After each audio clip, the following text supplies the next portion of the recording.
శేషు గారు, ఇప్పుడు central university Hyderabad central university సంబంధించి గత కొంతకాలంగా బర్నింగ్ టాపిక్గా ప్రతిరోజు ఏ మీడియా పెట్టినా ఇదే టాపిక్ వస్తూ ఉంది. అసలు సెంట్రల్ యూనివర్సిటీ సంబంధించి గవర్నమెంట్ తీసుకున్న ఇనిషియేట్కి విద్యార్థి సంఘాలు కావచ్చు, ప్రకృతి ప్రేమికులు తీవ్ర అభ్యంతరాన్ని తెలుపుతూ ఉన్నారు. ఇప్పుడు డెవలప్మెంట్ పరంగా స్టేట్ గవర్నమెంట్ వెళ్తూ ఉంది, కానీ అనేక విషయాల్లో ప్రకృతిని కాపాడాలి, ప్రకృతి ప్రళయానికి గురి కావద్దని చెప్పేసి ప్రకృతి ప్రేమికులు, విద్యార్థి సంఘాలు చాలా తీవ్రంగా వ్యతిరేకిస్తూ ఉన్నారు. మరి హైదరాబాద్ సెంట్రల్ యూనివర్సిటీ సంబంధించి మీరు ఏ విధంగా స్పందిస్తారు? జై స్వరాజ్ వరల్డ్ టీవీకి స్వాగతం. కంచె గచ్చిబౌలిలో ఉన్నటువంటి 400 ఎకరాల భూమికి సంబంధించినటువంటి వివాదము అటు హైదరాబాద్ సెంట్రల్ యూనివర్సిటీకి ఇటు ప్రభుత్వానికి మధ్యన ఏర్పడినటువంటి సందర్భంలో అటు విశ్వవిద్యాలయానికి చెందినటువంటి విద్యార్థులు, ఇటు పర్యావరణానికి సంబంధించినటువంటి వాళ్ళు ప్రభుత్వము చేపడుతున్నటువంటి చర్యల పట్ల ఆందోళన వ్యక్తం చేస్తున్నారు. అసలు ఈ సమస్యకు మూలము ఎక్కడ, సమస్య ఎందుకు తలెత్తింది అనేటటువంటి విషయాన్ని కనుక మనం గమనిస్తే, ఈ కంచె గచ్చిబౌలిలో ఉన్నటువంటి 400 ఎకరాల వివాదాస్పదమైనటువంటి భూమికి సంబంధించినటువంటి సమస్యను సృష్టించింది హైదరాబాద్ సెంట్రల్ యూనివర్సిటీ కాదు, హైదరాబాద్ సెంట్రల్ యూనివర్సిటీ విద్యార్థులు అంతకంటే కూడా కాదు. ఈ వివాదము తలెత్తటానికి, ఇది వివాదంగా మారటానికి ప్రభుత్వాలు తీసుకున్నటువంటి నిర్ణయాలే మూలమనేటటువంటి విషయాన్ని ఇక్కడ మనం గమనించాలి. హైదరాబాద్ సెంట్రల్ యూనివర్సిటీకి 1975లో రాష్ట్ర ప్రభుత్వము 2300 ఎకరాలను కేటాయించింది. 2004లో నాటి చంద్రబాబు నాయుడు ప్రభుత్వము ఐఎంజీ అకాడమీ భారత్కి 400 ఎకరాల భూమిని అప్పజెప్తున్నటువంటి నేపథ్యంలో సెంట్రల్ యూనివర్సిటీకి సంబంధించినటువంటి 400 ఎకరాల భూమిని ఐఎంజీ భారత్ అకాడమీకి నాటి ప్రభుత్వం కేటాయించడం జరిగింది. కానీ 2006లో వచ్చినటువంటి రాజశేఖర రెడ్డి గారి ప్రభుత్వం ఈ 2 సంవత్సరాలలో ఐఎంజీ భారత్కి కేటాయించినటువంటి భూమిని ఉపయోగించలేదని, అర్హత ఆ సంస్థకి లేదని, అనర్హమైనటువంటి సంస్థకి కోట్లాది రూపాయల విలువైనటువంటి భూమిని నాటి రాష్ట్ర ప్రభుత్వం కట్టబెట్టింది అనేటటువంటి ఆరోపణలతోటి ఐఎంజీ భారత్కి కేటాయించినటువంటి హెచ్సియుకు సంబంధించినటువంటి భూమిని 2006లో రాజశేఖర రెడ్డి ప్రభుత్వం రద్దు చేయడం జరిగింది. రద్దు చేసినటువంటి నిర్ణయానికి వ్యతిరేకంగా ఐఎంజీ భారత్కి సంబంధించినటువంటి బిల్లిరావు కోర్టుకి వెళ్ళటం జరిగింది. దరిదాపు 21 సంవత్సరాలుగా కోర్టులో ఈ వివాదం నడుస్తూనే ఉంది. అది ఐఎంజీ భారత్కు సంబంధించినటువంటి భూమినా లేదా రాష్ట్ర ప్రభుత్వానికి రద్దు చేసేటటువంటి అర్హత ఉందా అనేటటువంటి విషయం పైన దరిదాపు 21 సంవత్సరాలు అక్కడ వివాదం నడిస్తే 2024 ఏప్రిల్ 2024 మేలో తెలంగాణ హైకోర్టు, భారత అత్యున్నత న్యాయస్థానం సుప్రీంకోర్టు ఈ 400 ఎకరాల భూమి రాష్ట్ర ప్రభుత్వానిదే అని తీర్పు ఇవ్వడం జరిగింది.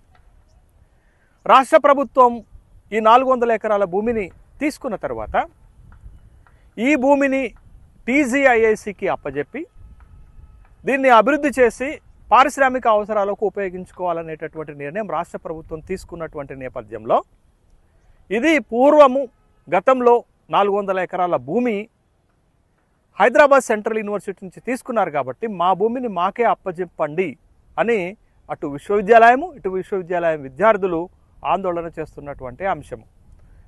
అయితే 2004లో విశ్వవిద్యాలయం నుంచి 400 ఎకరాల భూమిని తీసుకుంటున్నప్పుడు నాటి ప్రభుత్వము గోపనపల్లి ఏరియాలో విశ్వవిద్యాలయానికి 397 ఎకరాల భూమిని కేటాయించడం జరిగింది.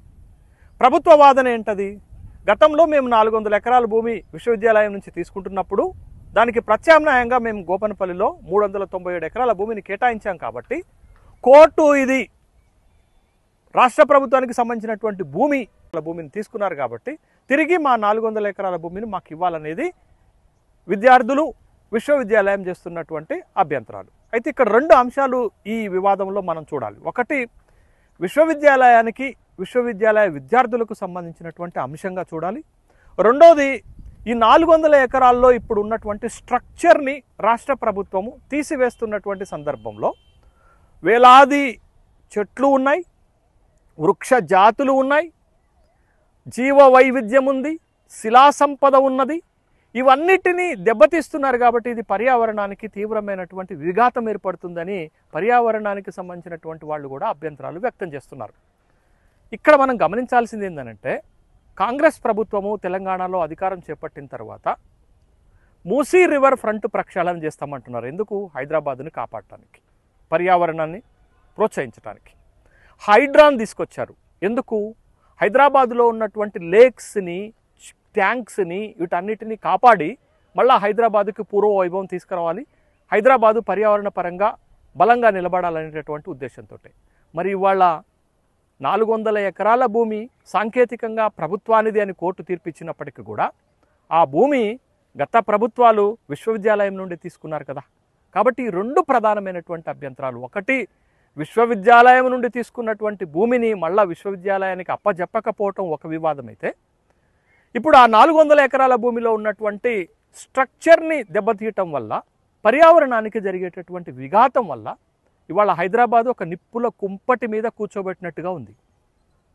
ఇవాళ గ్లోబల్ వార్మింగ్ తోటి, పెద్ద ఎత్తున కాలుష్యంతో హైదరాబాదు నగర ప్రజల జీవనం అస్తవ్యస్తమవుతున్నటువంటి నేపథ్యంలో ఒక లంగ్ స్పేస్గా ఉన్నటువంటి 400 ఎకరాల భూమిలో ఉన్నటువంటి స్ట్రక్చర్ని దెబ్బతీస్తే అది పర్యావరణానికి ఎంత విఘాతం కలుగుతుంది. కాబట్టి రాష్ట్ర ప్రభుత్వము కేవలం దీన్ని కమర్షియల్ స్పేస్గా వాడకుండా ఈ 400 ఎకరాల భూమిని తిరిగి విశ్వవిద్యాలయానికి అప్పజెప్పి, గతంలో ఇచ్చినటువంటి విశ్వవిద్యాలయానికి ఇచ్చినటువంటి 397 ఎకరాల భూమిని, గోపనపల్లిలో ఉన్నటువంటి భూమిని రాష్ట్ర ప్రభుత్వం తిరిగి తీసుకుంటే వివాదం తలెత్తేది కాదు. దీంట్లో ఒక విశ్వవిద్యాలయానికి సంబంధించినటువంటి అంశము, విద్యార్థులకు సంబంధించినటువంటి అంశం, పర్యావరణానికి సంబంధించినటువంటి అంశాలు ఇమిడి ఉన్నటువంటి నేపథ్యంలో పెద్ద ఎత్తున వివాదం రేకెత్తింది. ఈ వివాదము రాష్ట్ర ప్రభుత్వానికి మంచిది కాదు. రాష్ట్ర ప్రభుత్వం యొక్క ఇమేజ్ని దెబ్బతీసింది. రాష్ట్ర ప్రభుత్వము సున్నితంగా పరిష్కరించాల్సినటువంటి ఈ వివాదాన్ని వివాదాస్పదం చేసింది. పట్టుదలకు పోవటం వల్ల ఇవాళ రాష్ట్ర ప్రభుత్వం యొక్క ప్రతిష్ట దెబ్బతిన్నది ఈ వివాదంలో అనేటటువంటి విషయాన్ని గమనించాలి. సుప్రీంకోర్టు జోక్యం చేసుకొని ఏమి జరుగుతుంది 400 ఎకరాల్లో చూడండి అని హైకోర్టు రిజిస్ట్రార్కి ఆదేశాలు ఇచ్చింది. హైకోర్టు రిజిస్ట్రార్ ఇచ్చినటువంటి రిపోర్ట్ మేరకు సుప్రీంకోర్టు ఒక ఆదేశం ఇచ్చింది. ఎలాంటి ఫర్దర్ స్టెప్స్ ఆ 400 ఎకరాల భూమిలో తీసుకోరాదు. ఇప్పటికే 100 ఎకరాల్లో మీరు పర్యావరణాన్ని నష్టం చేశారు, చెట్లను కూల్చివేశారు. తెలంగాణ రాష్ట్ర ప్రభుత్వ సిఎస్కి, చీఫ్ సెక్రటరీకి అత్యున్నత న్యాయస్థానం సుప్రీంకోర్టు తీవ్రంగా మందలించినటువంటి సందర్భంలో ప్రభుత్వం ఇంకా ప్రతిష్ట కోల్పోయింది. చేతులు కాలిన తర్వాత ఆకులు పట్టుకున్నటువంటి సందర్భంగా రాష్ట్ర ప్రభుత్వము ఇవాళ ఆ భూములపైన ఒక హైపవర్ కమిటీ, మంత్రుల కమిటీని వేయటం జరిగింది. బట్టి విక్రమార్కతోటి, పొంగులేటి శ్రీనివాసరెడ్డి గారితో, తర్వాత శ్రీధర్బాబు గారితో. కానీ ముందే ఈ కమిటీ వేసి విద్యార్థులతోటి, విశ్వవిద్యాలయ అధికారులతోటి మాట్లాడి ఆ భూమిని ఏ పర్పస్లో వాడుతున్నాము, జరిగినటువంటి లావాదేవీలు సంబంధం ఏంటది, హైకోర్టు తీర్పు ఏంటది ఒప్పించి తీసుకొని ఉంటే బాగుండేది. కానీ ఇవాళ అంతా జరిగిపోయిన తర్వాత, కోర్టులలోకి మళ్ళొకసారి వివాదం వెళ్ళిపోయిన తర్వాత రాష్ట్ర ప్రభుత్వం దిద్దుబాటు చర్యలు చేపట్టడం పెద్దగా ఉపయోగం కాదు అనేటటువంటి విషయాన్ని గమనించాలి. ప్రభుత్వము హుందాగా కోర్టులో గెలిచినటువంటి 400 ఎకరాల భూమిని మళ్ళీ విశ్వవిద్యాలయానికి అప్పచెప్పి ఉంటే ప్రభుత్వం ప్రతిష్ట ఖచ్చితంగా పెరిగేదే. ఇవాళ విశ్వవిద్యాలయం అంటే కేవలం భూమి, ఎకరాలు అనేది, భవనాలు అనేది చూడటం కాదు. అది విజ్ఞానాన్ని వ్యాప్తం చేసేటటువంటి, ప్రకృతితో మమేకమైనటువంటి, ఒక నూతన ఆవిష్కరణలకు వేదికలయ్యేటటువంటి విశ్వవిద్యాలయాల పట్ల రాష్ట్ర ప్రభుత్వం ఇదే విధమైనటువంటి వైఖరిని అవలంబించాయి. డబుల్ బెడ్రూమ్ ఇళ్ళు కట్టాలని అనుకుంటున్నప్పుడు ఉస్మానియా విశ్వవిద్యాలయానికి సంబంధించినటువంటి భూమిలో డబుల్ బెడ్రూమ్ ఇళ్ళు కట్టాలనుకుంటే విద్యార్థి లోకము తమ నిరసనని తీవ్రంగా వ్యక్తం చేస్తే నాటి ప్రభుత్వం వెనుకకు పోయింది. కాకతీయ విశ్వవిద్యాలయానికి సంబంధించినటువంటి భూములు ఇప్పటికే అన్యాక్రాంతం అయిపోయినాయి. ఇతరత్ర ప్రత్యామ్నాయ అవసరాలకు వాడారు.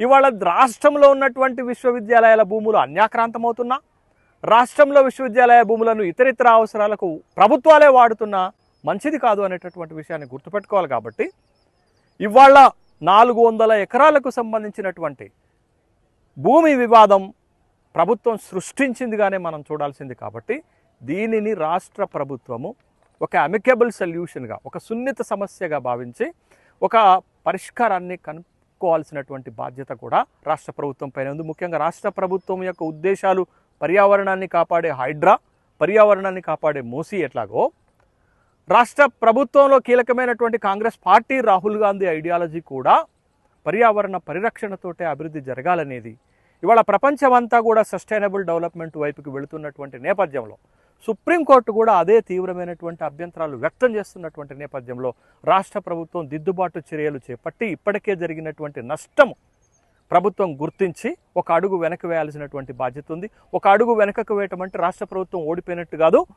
ప్రజాప్రభుత్వము ప్రజల అభిప్రాయాలకు విలువనిచ్చి తన నిర్ణయాన్ని వెనుకకు తీసుకొని 400 ఎకరాల భూమిని హైదరాబాద్ సెంట్రల్ యూనివర్సిటీకి అప్పచెప్పటమే ఒక న్యాయమైన సహజమైనటువంటి న్యాయంగా రాష్ట్ర ప్రభుత్వం గుర్తించాల్సినటువంటి అవసరం ఉంది. ఇప్పటికైనా మించిపోయిందేం లేదు.